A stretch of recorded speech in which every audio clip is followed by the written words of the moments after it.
Hey everybody, welcome to this episode of Dedicated Dropouts, a show where we learn from the experiences of college dropouts and what they're doing to find success. So to get started in 5 bullet points or less, who are you and what do you do? Okay. I'm a father. I'm a husband. I'd say, what do I do? As in like a career, I am a businessman, but my current thing I'm doing now is asset management, electronic recycling, and surplus management. A lot of, and that's the gist of it in simple words. Okay, so maybe just unpack. So I like the way that you framed yourself. You're a businessman, and currently you're working in asset management, specifically hardware, but technology hardware management. And we've Yep. had some conversations on that. Maybe can you just unpack that a little bit? What a day-to-day looks like Yeah, in totally. your world? Yeah, so I guess just a little overview of what it is, right? So IT asset management. So a lot of companies will have, a lot of our clients have 5,000, 20,000, 30,000 employees, and a lot of those employees need computers, right? So what they'll do is every 3 to 5 years, they'll replace them. They'll replace a third of them. So we will then come in, pick up 1,000, 2,000, 3,000 desktops, laptops, monitors, whatever it is throughout the year. We then process it for them, wipe the data because that's super crucial. Wipe the data, test it, and then resell it for those companies, right? So it is I like to just call it just a fully outsourced surplus management. We do all the work, they get paid. And the biggest thing with the day to day is we're picking stuff up, we're processing it, we're testing it, we're reselling it. I don't do any much of that work anymore. When I first started, I did all of that. Honestly, I hated it. But now for me, I am managing contracts with companies. I'm meeting with new clients. I'm working on sales strategy. I'm hiring new salespeople, new technicians. And then my favorite part is just really like streamlining processes throughout the business to be able to be more efficient, more effective, and to increase profits and margins. Right on. So you've gone from being more of an operational day-to-day, actually picking up the computers, and now you're able to think more strategically. You're able to build your team, find the right people for the right roles, engage in relationships with large customers, and focus on more the strategic growth as opposed to the day-to-day. Is what it sounds like. Yeah, which is awesome. I love it. Like I started my 2-car garage doing everything, and the way it would work, it'd be very like ebb and flow. So I'd pick up all the equipment, I'd have to process it, work really hard, and I'd do all that, and then I'd sell it, and then I'd spend time finding more equipment and getting more people to come work with me, and then I'd go pick it up, I'd process it, and so I wouldn't be able to do everything at the same time. Well, now, and then I finally hired people, and they started doing it, and now I think we have 10 now processing things, just doing that all the time. And then I have a sales rep that sells all the equipment. I have a sales team that sells to clients. And so now I get to step back, look at the whole thing as a whole, see how it moves, how it functions. Okay, like, and then I love looking at the strategy. Like, there's different things that have like opened up recently for pivots within the industry that I have been able to look at and be like, okay, like we should go that way. Let's open up that door. Let's see if we can get into this. And so that's been super interesting, super fun, as well as like opening the doors to be able to financially, as well as with time, start other businesses, so other ventures that I've gone into and working on. That's awesome. And you're relatively young, right? You're what, 24, 25? Yeah, just turned 24. I've been working on it about 3 years ish.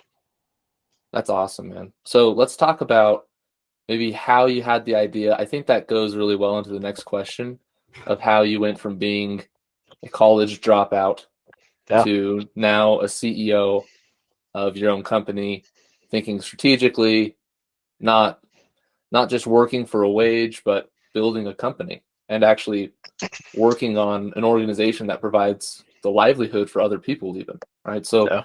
so how did you have the idea and how did you go from being a college dropout to where you are now? So let's start with the timeline. When and why did you drop out? So I dropped out I just turned 21, probably 21 and a half years old, almost 22. I did a couple semesters of college, and about 3 or 4 semesters in, I was like, this isn't it. The reason is I actually had started my company prior to that. I started my company literally the exact same time I started college. And I started it, and when I say started it, it was very early infancy stages. I didn't even know that it was going to be a company, but I was buying laptops from people on like Facebook Marketplace. I was buying I didn't even have to fix them up. I just knew I had a little background in computers. I knew what they were worth. People were selling them for less. I'd offer them less. I'd buy it and then I'd flip it, make a little extra cash on the side. Um, I actually found a company that does almost exactly. They're actually one of my direct competitors now, and I saw what they were doing, and I was buying stuff in bulk from them. So I'd go buy a couple $1,000s in hard drives and flip it and make 5 or 6 grand. I was just flipping it and flipping it and flipping it, and I was like, okay, if I can go and buy this from them straight here, not knowing any idea what I'm doing, and make that much money off what I'm doing, I can do it better. And so that's when the company actually started. So started flipping stuff, Facebook, started flipping stuff a little bit bulk. And then I was like, hey, I'm just gonna do this myself. Um, and then so why I dropped out. That was what you asked after that, right? Why? Yeah. So when it sounds like you're about 21, Yeah, 21 and a 21 and a half, half. you had a couple of semesters under your belt of college. And so why did you drop out? It sounds like you started making some money and thought, Yeah. hey, I want to Well, that's keep my chasing biggest that. thing. So I get honestly I can pinpoint it all to one day. I was very much like um I was going to school, I was in a business program. Well, I wasn't quite in the business program, I was working towards it. And everyone around me was talking about things. I just hated classes. I was like, everything's taking away from what I'm doing, what I'm wanting to do. And I remember one day I'm sitting in this business school, sitting there, just doing some homework or something, and I hear these kids in the behind me just all, "Oh yeah, I just got this internship. I'm gonna work for Goldman Sachs, and I'm gonna make this much." And I'm like, and I just remember sitting there and being like, I don't want to work there. I want to own that company. Like I don't want to work there. I want to be the person that employs them. I don't own it. And I was like, that's when I realized that I was not going to fit into the box that the college experience was at that point for me. I never knew I always knew I was never going to be someone who worked for someone else. I was never going to be the person who went and got a job and made and I was like at the same time I was like, man, I'm literally working out of my garage right now and I'm making more than those kids will in their first couple of years at Goldman Sachs. I'm like, and I was like, why am I here? And then what happened after that is like that same time I took an entrepreneurship class. And the goal was, so the assignment for the semesters was you had to make $10,000. You had to start a business and you'd make $10,000 and you had to revenue $10,000 net, profit like six. And that's when like my company was still early stages. And that's when I kind of decided to start it. And I remember at the end of the semester, nobody got it. Nobody hit the 10 grand. And I was the last one to present, and I had made $55,000 in revenue and like $33,000 in profits in one semester. And that's when I was like, I like this. I like this business. I like this. And this class, it got me excited for the first time in a while for being at school. And it got me excited like what I was doing outside of it. So I was like, that's when I was like, you know what? Like, I love school. I love learning, but it's not the best investment currently for me for where I want to be in the next 5-10 years. That's a 55,000 reasons to Yeah, drop out and start doing your own exactly. thing, I guess, right? Yeah. So that's so interesting. I just actually interviewed the CTO of WetX, small water technology company. Mm-hmm. He also went to college. He has an associate degree. I have an associate degree. You have some college under your belt. It's interesting because you said something too. You like to learn. I love to learn. I've always loved to learn. Jesse, the guy I just interviewed, he really likes to learn. Mm. He told me about how he read an entire textbook to learn how to code mobile applications. Yeah. And that's a recurring theme that I'm seeing just in the first few interviews that I've had with people for the show, which is you've got to love to learn. You've got to be willing to put that in. And so I guess the next question, what are a few things that you've done that put you on the road to success after dropping out? So now you did a few things before you dropped out, right? You found a model that worked, you knew it was profitable, you had an idea of how to scale it. But then the day comes where you take the plunge and you say, okay, I'm dropping out, I'm stopping school, I'm going to go 100% into this business. What are a few things you've done that you can point to that say, this helped me continue to find success after dropping out? I think it comes down to like the literally what you just said kind of thing of like I went full it. I plunged. I took the plunge, right? I'm very much a believer like burning the boats is what a lot of people say, right? Like you burn the boats, you can't go back. Like, and when I committed fully to what I was doing is when things started to take off. You know, it's like you don't have to be like I don't consider myself to be the smartest, book smart or finance smart or anything like that. I do consider myself to be quick on my feet and willing to try anything. And so that's what it was. So 3 things that I did, I tried everything. I actually literally tried. Like even though I had already kind of had this model, I was like, I don't know if this is exactly what I want to do. Um, I was still technically in my like last semester, and I was like, okay, I don't know if this is exactly what I want to do. It's not really producing. It's producing good money, but it's not producing anything like insane like I want. I don't love it. So I started another company that didn't end up working out. And then when I finally dropped out, I dedicated all my time to this, and that's what it became when I wanted it to be. Like it became so much more. I was able to make so much more. I was able to do the things I loved, which was like operations, strategy, things like that. And it wasn't until I dedicated it. So I'd say dedication, like burning the boats and really committing to it. And then, you know, being willing to try things, do it. Just everyone says this. You hear every like business podcast, every book, it says just do it, right? Just go for it. And that's literally what it is. Like I don't think there's anything that could have prepared me, especially when I'm in school, no book, no nothing for the things that I was going to face. Um, it was all problem solving, things I learned throughout my life. Being able to jump out there and be like, okay, I'm doing this, and then problems would hit me and go. And just like, okay, I got to figure it out. Let's pivot. Let's change. Let's move this. Let's this. Um, I think that's I don't know if I've talked to some people about it, but like that's the biggest attribute I see in successful people I've been around is resiliency. And it's especially true early on. Like especially after I had just dropped out, was like there's a lot of hits, knocks. You run into a lot of barriers, a lot of things you didn't understand, a lot of things you made mistakes on. Um, it's the resiliency and able to get back up, right? That's what it's all about. Yeah, you said a few things there that I really want to highlight. One, burning the boats. This idea that, okay, this is what I'm doing. I'm dedicated to this fully.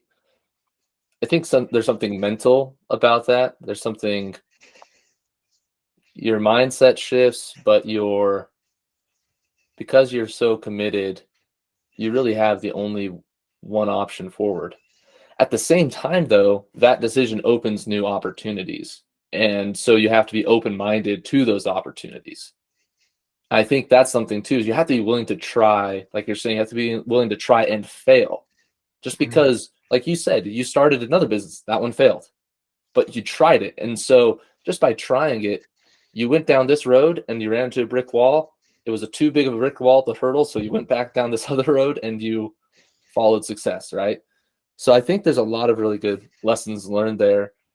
My own personal experience is more in a job setting, right? But I had an experience where just because I was open to a new opportunity, just a conversation, that conversation led to a new job that doubled my salary. And I was doing almost the same thing, just at a different place. And just because I was open to the idea of change and learning about what else was out there, it Oh, opened an opportunity that within literally overnight went from X to 2X what I was making. So it's awesome. a lot of what you're saying resonates with my own experience as well. But obviously yours is much more in the starting your own business, running your own business, overcoming that type of adversity. So Yeah, and they're great insights.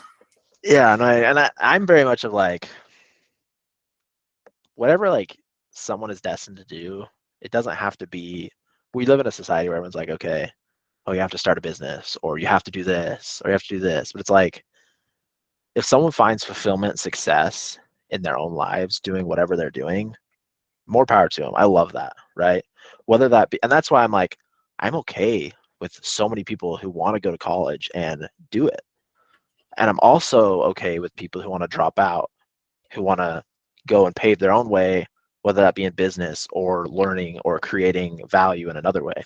It's all about, um, yeah, how you create value, how you create, um, I can't remember the word, but yeah, how you create value. And there's so many different ways to do that. So since dropping out, since starting your own business, what's been the biggest challenge that you've had to overcome, and how have you done that? Lots of challenges. I would definitely say, so it's like every little step you take. I remember meeting with people early on. I would meet with a lot of like big CEOs or connections I had, and I remember picking their brains about like business and all this stuff. They'd all say similar things, and it was stuff I was struggling with then. And it's like now I have people asking me those questions, and I'm like, those questions I don't have anymore. But now I have totally different questions, and it's only been a year, so 2 years, whatever. And so it's like the challenges change a lot, but I think they all come back to be rooted in that commitment as well as just having the mental fortitude and resiliency again. Like it's always back to that. Like for instance, the first year I did it out in my garage, and I was so worried about moving to a warehouse. I was like, man, what if I can't pay it? What if I can't make it happen? Like, I was like, what do I do? So I actually had talked to that entrepreneurship teacher of the class that it was like my last class at BYU. I dropped out. I was paying him a little bit to be a mentor for me. And I was like, what do I do? And he's like, you're fine. Just do it. Right. So I went into this time, I jumped into a warehouse and I was so worried. And within 6 months, we quadrupled to a new warehouse. And I was like, what the heck happened? And I Mm. realized that I was limiting myself. I was mentally limiting myself because I thought, okay, I'm at my max. I'm at my max with my garage. I have everything in here, do anything like that. And it was more of like it wasn't moving into a warehouse, but it was me overstepping over a mental barrier to realize like Hmm. I can do this. Like I can make this happen because and it's had nothing to do with the warehouse. I could have probably moved into a bigger one straight off the bat, but it was like it was the mental confidence to be like, okay, you have to make this happen. Again, it's back to burning the boats. Like I jumped in to start the business, jumped in to open the new warehouse, jumped in to start the next warehouse. And it's those mental struggles and I guess walls you have to overcome with. I had that as well with like employees. My first hire. I was like, man, what if I can't pay this guy? What if I can't give him like the commitment that I need to like fulfill as a boss? And I was so scared. But once I took the step, it got so much easier. Mm. And so it's really the biggest challenge has been just taking those steps. Even though I said like that's what you have to do, like that's part of it, but it's definitely the hardest part is just doing it and overcoming your mental stops. And that's why a lot of people have those issues. Like, actually, you told me to read that 10x book. I've been reading it. I'm almost done with it. Like, geez, the book is awesome. Like, and I love about that is like setting goals for yourself way above what you think you can achieve. It helps you to overcome the insecurities or fears that you have with growing that. So Yeah. that's kind of what the biggest thing has been for me. I'll be honest, like a lot of guys are like, oh, like, oh, I'm all big and macho, but it's like it was definitely me. I had to overcome myself and a lot of my fears and a lot of my mental struggles of like, can I do this? And just those things. Once you overcome them, it just opens up so much potential. Yeah. And just hearing you talk through it though, so you had these self-doubts, you had and continue to have this internal struggle. Sounds like a couple of practical things that you did. One, you got a mentor and you invested in somebody to help you overcome that because they were a reasonable sounding board, somebody that you trusted to say, hey, this is what I'm thinking. Am I crazy? And they told you you were crazy. They said, yeah, Yeah. you're crazy, man. Just go for it. And they helped you overcome that fear. And then two, setting goals and setting goals that might scare you a little bit even, but knowing what you're working towards. I've seen those goals, they're not super impactful unless they scare you a little bit, because then you actually think about it, you feel that pressure of I need to accomplish this, I need to work towards this, I need to become something else to achieve this. I think one of the most impactful phrases I've heard, impactful questions, is what would you do if you weren't afraid? No. What would you do if you weren't afraid? And just stop and think about that, and it makes you take a look at the decisions you make and say, am I doing this out of fear or am I doing this out of faith? And that I am not perfect at that by any means. I try to stop and ask myself that question at least occasionally, at least once a month. But what's cool about your story is that you're doing it, right? Like you're saying, hey, I'm gonna move past that fear and I'm gonna focus on these goals. So that's cool, man. Yeah, I think just a little bit, I guess, just real quick. Um, I'm all about earning your stripes, right? And I feel like that's part of it. Like, in order to manage a team of 10, which I'm doing right now, and it is hard. That's like my biggest struggle right now is figuring out how to build culture and those different things. But I had to start with one. I had to start with the small warehouse to get into the big one. It's just so much like you got to earn your stripes and build. And it's usually those who do that, who build slowly but surely, who also and figure it out as they go and earn those things, earn the wisdom that comes with it, that end up being able to have the strongest foundation and stand. You and hold it. You have, and that's I'm way all about that of like, especially when I first started my business, I can look back and like, man, I thought I knew a lot, but I definitely do nothing. And I still feel like I'm like, I don't know that much. But But you having did that, something, right? You exactly. didn't know a lot, but you did something and you Exactly. And learned it's all along the about way. that yeah, earning your stripes and just, making that happen. I just feel like you just have to walk up the stairs and really build that and build the wisdom, build the credibility, build those things as you go. And that's why like all these questions you've asked have been like, okay, what's my biggest challenge? Is like, well, my biggest challenge at this step, there's this biggest challenge at this step and this step and this step. But it's just they're not challenges anymore. They're things you just have to overcome, build upon, grow, and just earn your stripes as you go. Was there anything related specifically to being a dropout that was challenging? For me, for example, just saying to my mom, yeah, I'm probably not going to go back to college. And some of the Yeah, I feel connotation that. within my own network of, oh, well, hey, weren't you playing college ball over at Westminster? And how's that going? It's like, oh, I quit. I dropped out. It's like, oh, so have there been any challenges like that and that are more specific to dropping out, and how have you overcome those? I definitely say, yeah, my parents they weren't loving it at first, and then within a couple 6 months, they were like, "Oh, you're fine." Um, but that was tough. Um, I definitely always I have those like think back like, oh man, I'm struggling with this right now. I wonder if this is something I would have learned in college, like something I would have taken from that and learned that I could apply now. or I'd often come back and like, oh, maybe I need to. There's a lot of things I don't understand, or how corporate world works, how structure businesses work. I was like, man, maybe if I went back to school or had a job in a corporate world, maybe that would help me learn and do that stuff. And most of those doubts were before I actually like really fully dedicated. I went like after I put in like went into our first warehouse, I was all in everything. Like, and that was when it was like, okay, after that I haven't had many of those thoughts. But before that I was like, man, like would I have learned that here? Would I have learned that there? And so I guess those were some takeaways. I've always had my wife has been also super like sure, like never doubted me doing whatever I wanted to do.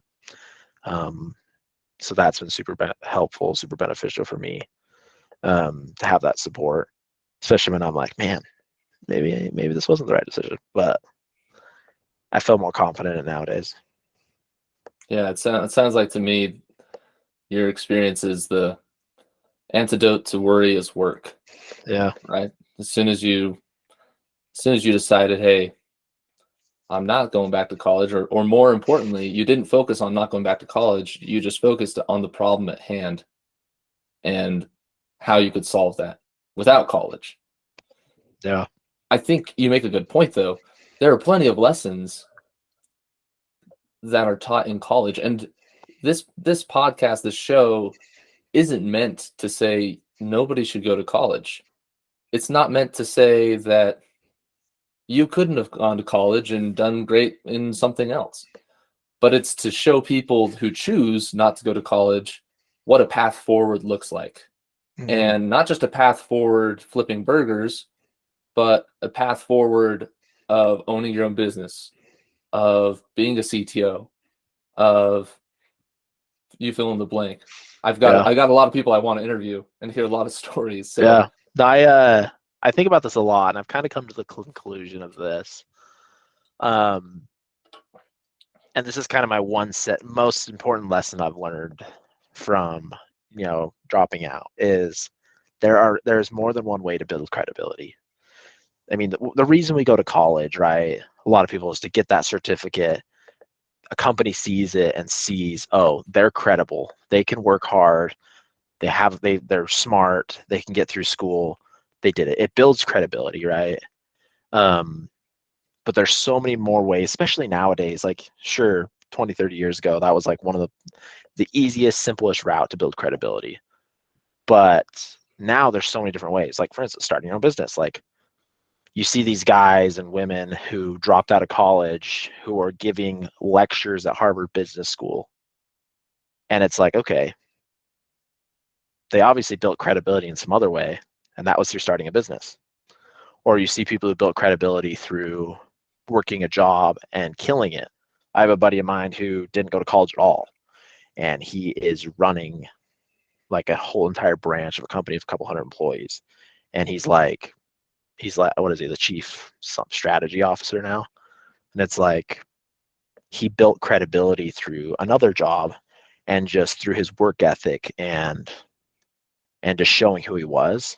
And I feel like nowadays people don't care as much about where you get your credibility. It's the fact that you have it. And people are open to the fact that there's other ways to do it. For instance, my buddy who I was just talking about, he's making really good money, just got this job. And when he got it, the CEO was like, did you go to college? He's like, no. He's like, okay, totally understand, but I'm gonna have you take this test. And so he took the test, and he's like, he passed, and he's like, I got 100% and did it in like half the time that most people do. And he's like, okay, you're smart. He's like, he's like, I know you're smart. He's like, all it took was a test to be like, okay, yeah, you're just as smart as someone who's gone to college. You have the experience. There's your credibility. It's just, I always come back to that. It's all about where you get your credibility, especially in a career. So I really like that thought. Going along that, how have you built credibility? Right. So let's go back to Alex. Dropout, Alex. It's your first few weeks. You don't have this business that you've built yet. You're looking to build this credibility with your future customers. How did you do that? How did you build that credibility that now you're working with organizations with, like you said, thousands of employees? How did you go from don't have a degree, don't have a business really, to you have a credible reputation and a business and it's continuing to grow? Totally. I worked in different ways of credibility. I people I knew from maybe being at school, or when I was in college, friends who I created whose dads were CEOs of large companies or medium-sized companies. They knew who I was as a person because of their children or their sons or whatever, or people who I had met through like going out and meeting people and having lunch. It was that credibility. It was much less form of credibility, like not as like big of a market. But I pulled every string I could pull of people that I had credibility with already, where it was like my buddy's dad. Like, and it's like, people say, hey, like, oh, it was your buddy's dad. It's like, of course. Yeah. Like, what else am I going to do? I knew someone, I'm going to go after it. I went and he knew who I was as a person. So he gave me an opportunity and I proved it. And it was that time and time again. And it was then once I got that first one, they're like, I then used the credibility that I got from them and hinged off of their credibility for other people. It's like, yeah, I'm working with this person, or that person they saw that I did a good job for them. They then referred me to a friend, basically vouching their credibility for me. And so I've created this network now of people all over who I have my own credibility, but they have their own credibility. And I'm just bouncing off of theirs because I've done work and showed them that I create value, right? And so I definitely think that's the start. Like the first while is just the grind. Like you just got to go after it and find the small ones. Like if I could just work with companies that were 10,000 plus employees, I would do that. But like I'm still in the process of building the credibility and I haven't made it whatsoever. But like first companies I started with were small stuff and just enough to get by. And most of the equipment I got was crap. And I think the other thing too is being willing to be vulnerable with the fact that you have no credibility. People who are older and successful want to help those who aren't. They want to help people who are younger and who are wanting to start their own thing and wanting to be successful. And I used that to my advantage. I would meet with these people that I had known, or I'd reach out to people and be like, hey, like, can we meet? I'd love to talk to you. Like, I'm just getting started. I'd love to learn more. And I would talk to them and they want to help. And using that to your advantage is super crucial. Just like, I just started. How can we help? How can you help me? And people love to help.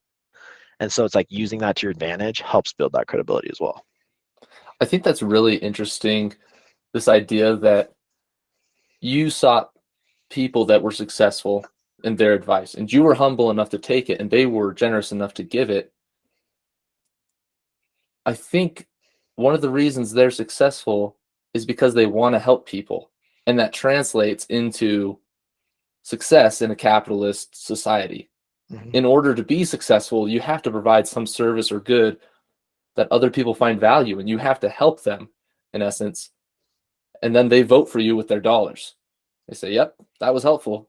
Here's my money. Go ahead. And so it makes sense to me what you're saying, which is these successful people want to help you because in general, they want to help people. And that's why they're successful. It's a circle. So another thing you said that's interesting is start small, right? Build credibility with the people around you first. If the people around you don't like you, that's going to be really hard. Yeah. And that's what I spoke with Jesse about too, is you need to be confident enough to ask for help and humble enough, but you have to have the relationships. You have to invest in the relationships, especially in the immediate people around you, your family, your immediate friends. But then what you're saying, their success can actually multiply your own because they have credibility. And so it's just being proactive and searching those people out. But yeah, were you going to say something else on that? I was just going to say, it's like you don't find a funny video or something that you like and then be like, I'm not going to share that with anyone. Yeah. It's like, no, like we all have an inherent nature to share what we like and what we found to be valuable with others. And so it's like, if you're genuine with it, most people are going to say yes. I've just thought about that. It's just, it's like, no, I'm not going to show anyone this. I'm not going to, it's like, oh, I really, really like this. I'm not going to share anyone with anyone. Right. Like, no one's like that. And so like, yeah, I went to a ton. Like when I first started, I was at like every event I could be at. Like Utah has a pretty good pretty good, you could call it networking groups. And so I'd go and I'd network with people, I'd meet people, I'd talk to people, and most of them, like, they didn't bring me anything like deals, they didn't bring me anything like that, but it also, but it brought me, I talked to them, I learned from them, I moved to the next one, and it was like just being genuine with it, where it's like you go out there and not like go out there and people know that you're just trying to make a buck off them. Like you got to be genuine, you got to be real about it. And that's something I still work on today. Like there's often times where I'm like, man, I just talked to that person, I just totally used them. Like, and it's tough. It's tough, but it's something I'd want to work on, be better at, and just being genuine and not, and like coming into a conversation like, well, if I get what I want, great. If not, not a big deal. But it's some of those social things that I learned there that were awesome. I think that's another thing about college is a lot of people think, okay, I go to college so I can network and I can meet people and I can have these experiences with other people who eventually someday can help me. It's like, okay, yeah, there's other ways to get that too. Like just like the books, you can read a book, you can watch a podcast, listen to a podcast. You can go out and learn from experience, but you can also go meet people other places in college. Like there's a lot of different ways, like I said, to build that credibility or gain the experience that's needed. So along those same lines, the 3 jobs that I've had all have come from my LinkedIn network, not Yeah. from people I knew in college, but either I applied to the job through LinkedIn. I had no connections at the company, but they saw other people in my LinkedIn network and said, oh, there's credibility, right? It's a tool for credibility in a lot of ways. I can see that. But also then the job where I 2x my salary overnight, they found me on LinkedIn.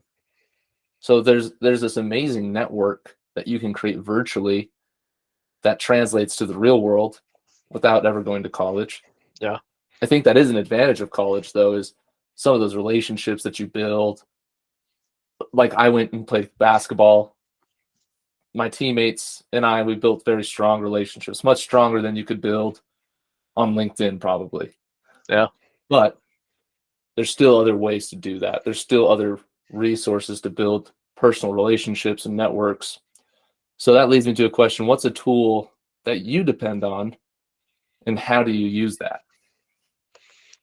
That's tough. I was thinking about this one. I'm like, what's the tool I use? Doesn't have to, I mean, I've used the example of LinkedIn. That's a tool. That's a very valuable tool to Yeah. me. It doesn't have to be digital. It could be, Yeah, maybe there's a wrench that you love. no, when things come out that I automatically think softwares, right? I think about like the things that make me productive, like my calendar. I love my calendar, making me productive at like having a schedule, having things nailed out. You use Google Calendar? Yeah, use my Outlook Yeah. calendar, tie it to everything. Wait, Outlook or Google? No, not Google, Outlook. Sorry. Okay, So Outlook. I use my Outlook calendar. I know everyone makes fun of me, but I love it. I'm going to make But fun of you. I'm going to make fun of you so much. Outlook, really, dude? yeah, it's an I'm old just kidding. man. Hey, if it works for you. It's kind of my industry though. It's PC, that's just what it is. I got to connect with people, but I'd say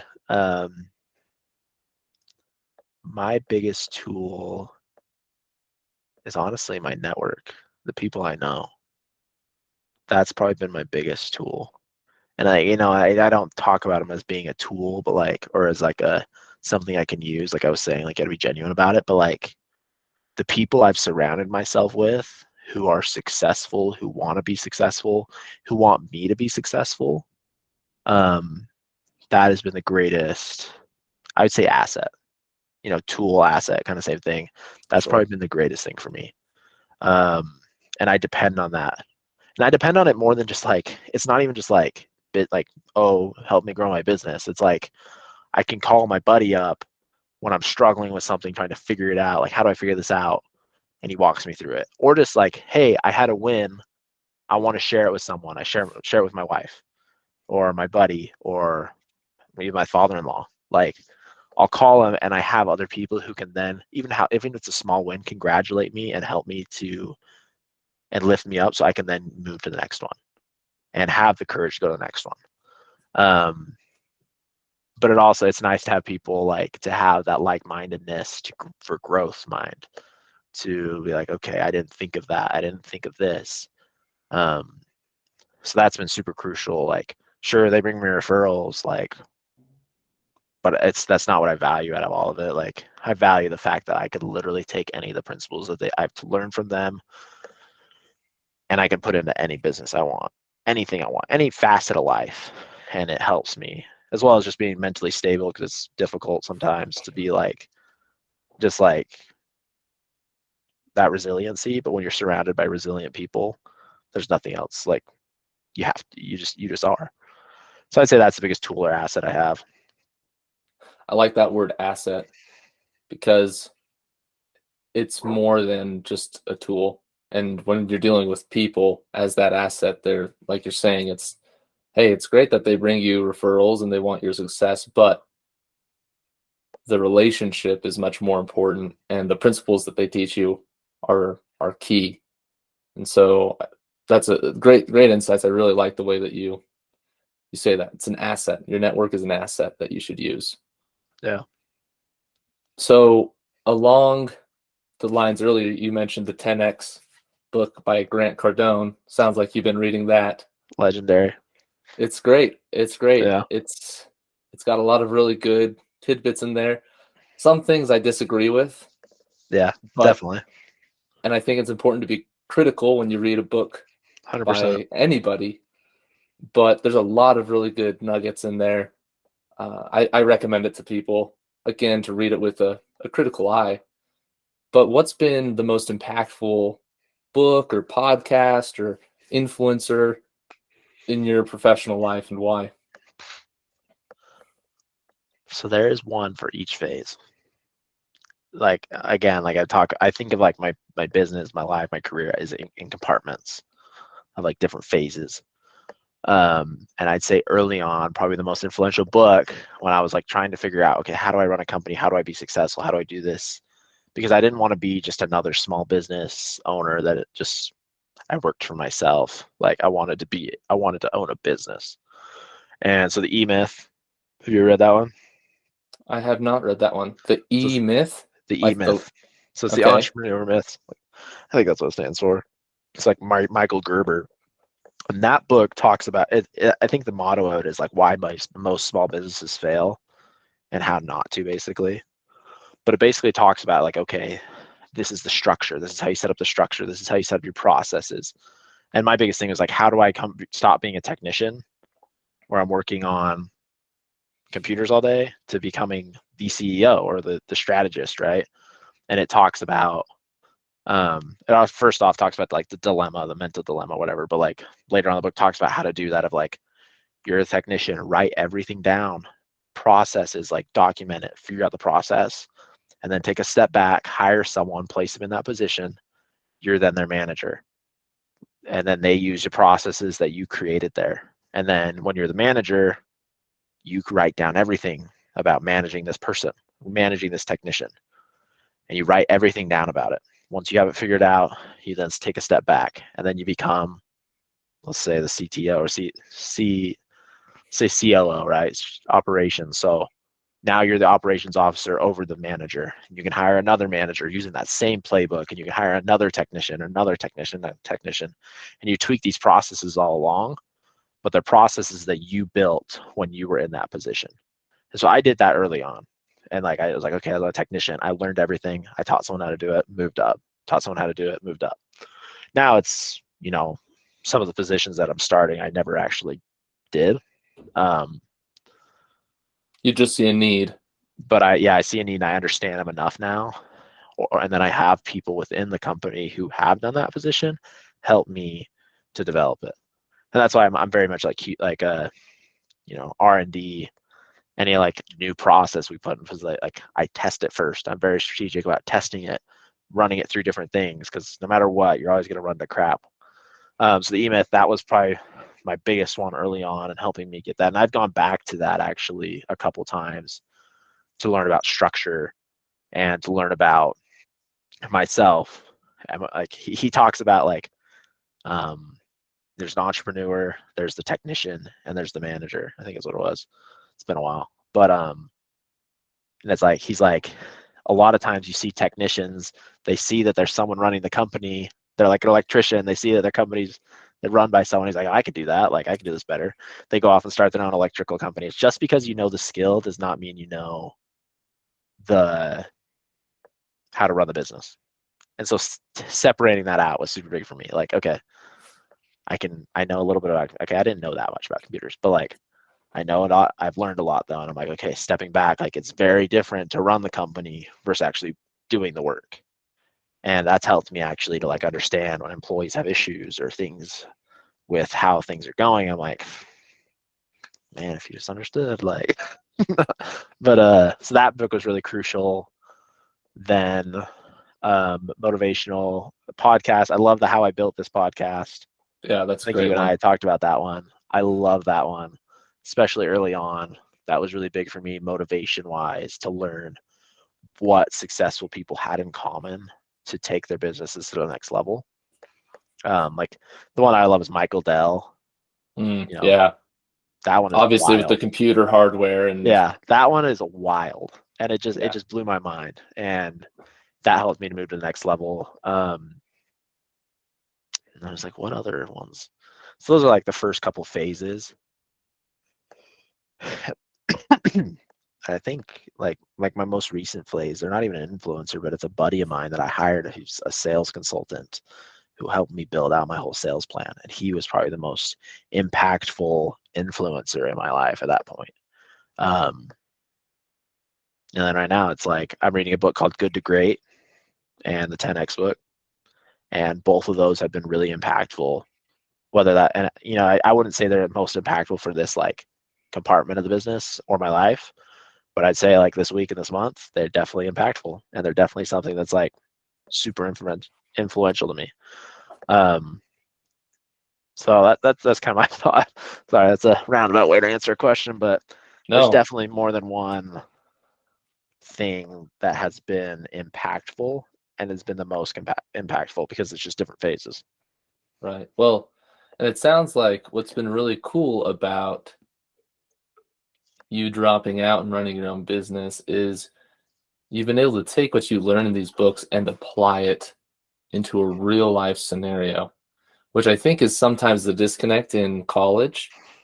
It's like I Yeah. remember my economics, my microeconomics class I took, and it made sense and I did well in the class, but I just thought, Yeah.